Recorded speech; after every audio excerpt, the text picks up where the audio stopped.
Speaking of the devil. Ay, grabe naman. Anong devil dyan? What? Hindi si Sas ang devil dito ha. Yung pinag-uusapan niya. Eto. Tutal, gumawa ka naman ng chismis sa bisa ko. Kasi mainit ang ulo ni Sas ngayong mga nakaraang araw. I will then just give you a dose of your own medicine, which is very factual. The UK, nakikita tayo dyan, sino kaya ito nasa UK? Rejected your student visa application. It was First Lady Liza Marcos who fixed it for you. Naku po, rejected ka pala. Tali-talinuhang vlogger, bobo pala. Bobo. Without the influence associated with her husband, you're nothing but a second copycat. Which is okay naman na pampalubag loob after they didn't give you the presidential advisor on political affairs position. Diba naalala nyo, kinikwento ko na to dati? May isang vlogger nanghihingi ng presidential advisor on political affairs. Kahiya-hiya, kapal na mukha mo. Alam mo, eto kwento talaga ito sa akin ha. Basta, nung tagaloob, nung nanghingi daw yan ng political affairs, tinawanan daw siya ng mga tao sa loob. Sino ba yan? Feeling naman yan. Ang laki ng ambag niya sa pagkapanalo ni Marcos. Totoo, tinawanan daw siya. Grabe kasi, alam nyo, even if there's a big part na sinasabi nga nila, si First Lady, ang pag malakas ka, malaking parte. Tama naman yun, okay? Which is normal. Normal yan sa politika ng Pilipinas. I'm not saying it's good, but it's normal in the Philippines na nagagamit ng lakas. Okay? Pero, kahit papaano, dumadaan yan sa screening committee. Kung maalala nyo, there were 4 guys in the screening committee noon kay Marcos nung nagsi-screen. Yung dumaan daw yan, yung tao na yan, nung nakita nila yung papel, ginawanan daw siya nung 4 na yun.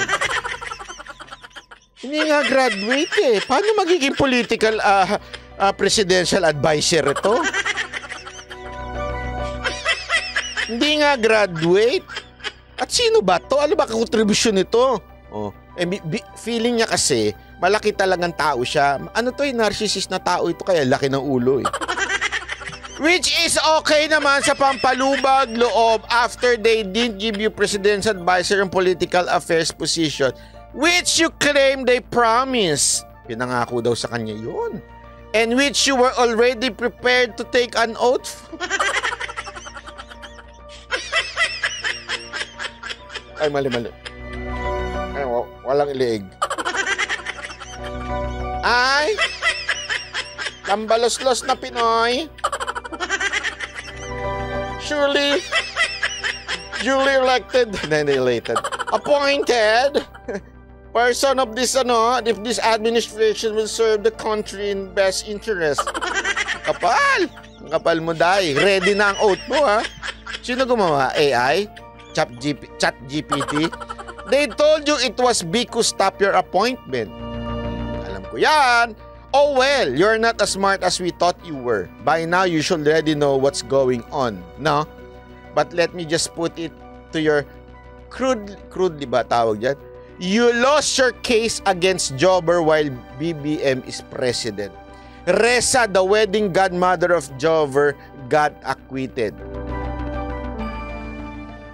Di ba sinabi ko sa inyo yan?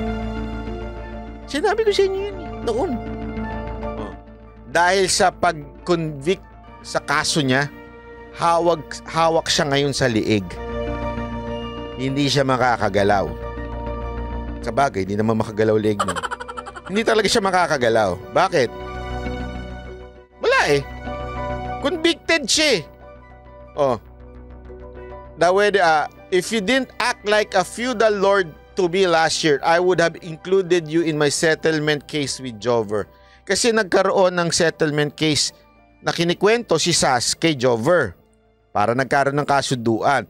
Kesa daw na sumali itong si Tambaluslos na Pinoy, nagmayabang pa, parang something like that. Inaway pa si Sas. Kaya tuloy, buti parang ang nangyari na nawala na kay Sas. Ang nakasuhan na ngayon si Tambaluslos. If you didn't act like a feudal lord to me last year, I would have included you in my settlement case with Jover, and you would have no record violating the Data Privacy Act, which would be a hard sell for any position that requires secrecy and discretion. You are on leash, my dear.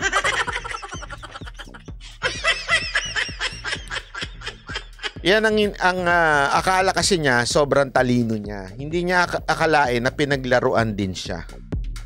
Ngayon, hindi siya makakaputak. Tandaan niya, convicted siya dito sa kaso niya na ito. Isipin niyo yun I'm not saying ito ginawa pero ito yung parang pinalalabas ni Sas. Si Reza, acquitted. Si Tambaluslos, guilty. Diba? Alam naman natin ng power ng presidente.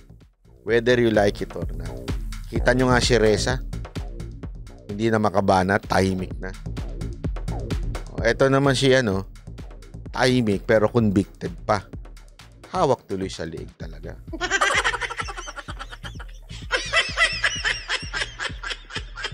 Wala. Isipin nyo yan. Tandaan ninyo, nakalimutan kasi nitong isang narcissist na ito. 6 na taon lang ang pagtakbo ang pagiging presidente. Isipin nyo, even if nabigyan siya ng limpak-limpak na salapi, milyon-milyon, ika nga, at napag-aral siya doon sa UK, di umano, sabi ni Sas. Isipin nyo, may hangganan yun.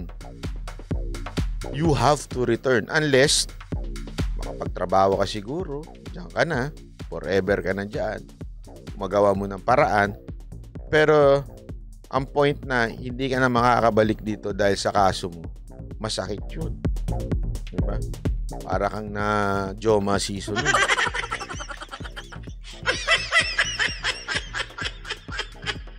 So hindi na siya makakapag-ingay. Kahit ano pang ingay-ingay niyang gawin niya dyan, wala na.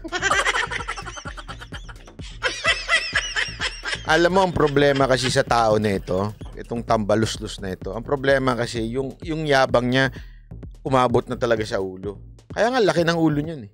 Hindi, walang biro Alam mo, yung pagiging matalino, magaling, impluwensya, panahon yan eh. Hindi ka dapat iayabang yan. Wag kang layabang dyan. Kasi anytime na gumawa ka ng hindi maganda sa kapwa mo, na madalas niyang gawin noon. Madalas niyang gawin hindi lang sa kapwa niya, pati sa mga close na kaibigan niya. Kasi balita ako nga eh. Hindi ko na lang sasabihin kung sino nagsabi.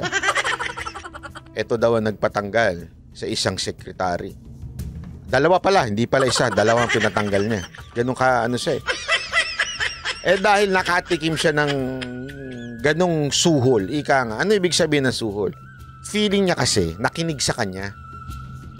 Yun ang niya, pakiramdam niya. Feeling niya, pinakinggan siya doon sa dalawang napatanggal niyang sekretary. Okay. Sabihin na natin na pinakinggan ka nga. But it doesn't mean you will be forever demanding. Ika nga. May hangganan yan, kapatid. Yang pagiging mayabang mo. May hangganan yan. Dahil sabi nga, hindi lahat ng giging mayabang ay nagtatagumpay. Oo. Sa maikling panahon, maaari kang magtagumpay. But always remember, the last will be the first. And the first will always be the last.